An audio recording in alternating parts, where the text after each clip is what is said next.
hay goto dañata dokki muhammada nulaɗo allah sallllahu alayhi wa sallam. Bismillah wassalatu wassalamu ala rasulillah.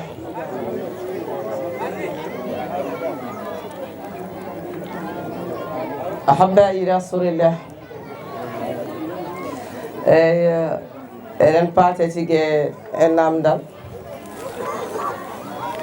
sikkala o namdi ko neɗɗo hono debbo foti wonnirde tigi e nder galle joom galle muɗum. nde wonno ndeysan dewgal ko dewal Allah. dewgal wona fijirde de. dewgal ko dewal Allah. Allah wonko yammire gorko, wonko yammire debbo. o yammire gorko yo waɗe ta'ashirunna bil ma'ruf, gonde e suddiɓe gondigal joɗogal, gondigal juɓɓugal. Jangue e jaam sa yalti jomum wawma yewnude, jangue e jaam sa maayi tigui ɓerde mum ina wawa dejde tigui. An kadi debbo ina waɗi kadi darde o poɗɗa tigui joɗade, poɗɗa tigui darade e nder galle joom galle ma to. nde wonno gorke e debbo goto e moon fof koko namdete, goto e moon fof koko namdete no wondirno e goɗɗo, goto e moon fof koko namdete no aynirno e goɗɗo. Allah subhanahu wa ta'ala koko namdoto goto e kala hay goto yejjita. nan ñalama lawhatul mahzud goto e moon fof kala koko namdete tigui no gollirno, wadde nen ina jaari wattude en hakkillaji. kanko nelaɗo sallllahu alayhi wa sallam o wi debbo fof mayɗo omo yeddino e digal joom galle makko, on debbo so maayi o natat ka aljanna. o rutti kanko nelaɗo sallllahu alayhi wa sallam o wi law kuntu ana amiran an yusujudu l insan lil insan la amartu mar'atu an yasjuda li zawjiha. est ce que nelaɗo sallllahu alayhi wa sallam o wi so tawi ina waɗano cujjanteɗo wona Allah subhanahu wa ta'ala, mo yamiranno debbo yo sujjanto galle mum. o rutti kadi kanko nelaɗo sallllahu alayhi wa sallam o wi la taqatu l mahluq li ma'siyatu l khaliq. a fotani ɗoftade neɗɗo taw ko ɗoftoɗa ɗum koko alda e weeli Allah subhanahu wa ta'ala. wallahi joom galle ma yiɗi ɗum, joom galle ma horsin ɗum, joom galle ma ɗofti ɗum keddeɗa e dingal, kono noon tawino wonde weeli Allah koy.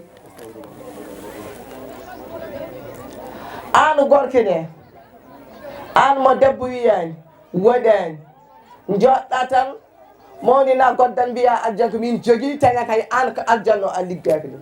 aljanno kenes koyram ɗe woni hika an liggi aljanno fata ligguiɗo aljanno tan. iyan ko aljanno namdi ko ta ashirahunna bil ma'ruf a waɗani ɗum tan mbiya aljanno ko an jogui ɗum. aljanno gorko on ɗo Allah tottatma aljanno ko ma mbaɗa ashirahunna bil ma'ruf, gonda e suddiɓe ɓe ɗo nelaɗo sallllahu alayhi wa sallam wondirno e suddiɓe muɗum. taqarabu ba'dahum al ba'da hatta yushuddu ba'dahum al ba'da, noon nelaɗo sallllahu alayhi wa sallam wondirno suddiɓe muɗum. debbo urtamama ñam urtamama nan no garɗa foof rewɓe kuul ɓiɓɓe kuulo gandira mandila ha mbiya zuyi naata e dargal, mbiya kadi ya hedde digal kadi ko aljana al jogui ala mbawɗa kay wadde ko beelaɗo, kono Allah kadi waɗat kono andi ko waɗat ɗum. tena kay oɗon aljanna mo portanɗaya ina hawni an kam bani adam mata anda aljanno tagena ko sababu neɗɗo, ko neɗɗo kañum waɗi sababu ko ha aljanno taga, wadde ɗe gandi neɗɗo foy. Allah tagui aljanno ko sababu neɗɗo, tene kay an aɗan yeebi ɗum. wadde noon debbo wonde e joom galle ma gonda e muɗum e dow gongo, kanko etti guiɗi subaka ha nango ɓuuri wonde e muɗum. mba sawodiri ma tan ke fenade e musidɗo bandiraɗo debbo noon o namdi men ɗo hono neɗɗo foti wondude e nawlum. hande eɗen ji nawliga hande lembel ari wi jeewo ur yaha lawol ma liggo ɗum yalta walla jeewo ari liggo lembel. Allahu akbar. eɗen mbaɗon ganda ɗum ɗo ko gila alamul arwa. Allah subhanahu wa ta'ala ina hoddinnoma nawnodira e oɗo yen ngara jaha to baɗom denɗam hamme mbiya kam ko rumtinam ka ligginam haw seeɗa o yalta galle o. min jiiɗum tan ko yalta galle o min e makko min mbawa rendude. on yima bisimilla adda naggam mbaɗa liggeɗa wi jalal tena kay dewgal ngal ko Allah hoddiri ɗum nde wonno kagañala sallllahu alayhi wa sallam o wi neɗɗo o ndo wonɗo fattare mani ha timmi balɗe 40 e nder yumma.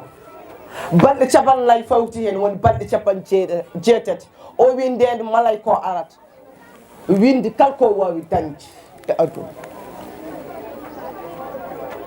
hol foti duuɓo mayrata, hol foti rewo o jogoto, hol foti worɓe o jogoto, hol foti ɓiɓɓe o jogoto, mbande ñalawma o mayrata, holno mayrata. an gara mbiya aɗa itti ɗum ɗo ko waɗa appliqué ha paari. Allah waɗi création mon des hommes ha paari an ala ko mbawɗa hen. Allah waɗi ko waɗi ɗum say no sibini ittu ɗum tampa. yimɓe so tawi nawlodiri kañumen ndende arsugaji yiɗan ɗum jaam ko jiɗanɗa ɗum ko hoore ma ɗo wonno so guiti makko gojji wallahi billahi tallahi ay an guitima ma gojji sa waɗi ha o yalti gallo wallahi ay ana fannintama yaltu nde wonno Allah subhanahu wa ta'ala wi man farraqa bayna zawjayn farraqtu baynahu wa bayna tariqi ila aljanna. kala mo sendin hakkude ganda resdir min Allah tabaraka wa ta'ala mi taƴi hakkude muɗum jangge lawol siratal mustaqim siratal ko min jeeya rewta hen mi taƴi waddamo juulanta holomo koranta Allah koko parema Allah koko tikkanma parema malakaji Allah kadi koko kuɗuma. nawli gogo Allah kañum farra ɗum e gorko kono wiide suudu woto joguinno min muññom haw dañi terrasse o yeew addi goɗɗo ɗum ɗon ko janfu. goɗɗon konngol alam konngol ko holɓen konngol ganda hefreɓe e jiiɗi ko bonnu diini men. eɗen gandi Allah haali ɗum e Qur'an o wi lam yahda anka yahuda wa nasara hatta tattabi'a millatahum. gando kon yahuda wa nasara ɓe gaccitama so wona koɓe ndew kon ndewon yahuda nasara sa waɗi des enfants ɓe mbi ɗum ɗo ko yo sabaru khiyanatu zawjatul ula ko janfo mo ganduɗa premier femme ma. kono wiɓe leñol nalaɗo sallllahu alayhi wa sallam leñol nala sa sallam wi leñol mu yo heew gorko nawlir mbiya ɗum koko janfi. agan joguiɗa ko aɗa yiyata ceeɗo waɗe hoore ma pewɗa hoore ma joɗɗa wona luwa waɗi hatte a jogui femma jalɗima inti jokkogal on kalto morto ceernaji yo ɓikkari pan yo nawlomo yaltu anda kañum o wawa haydara.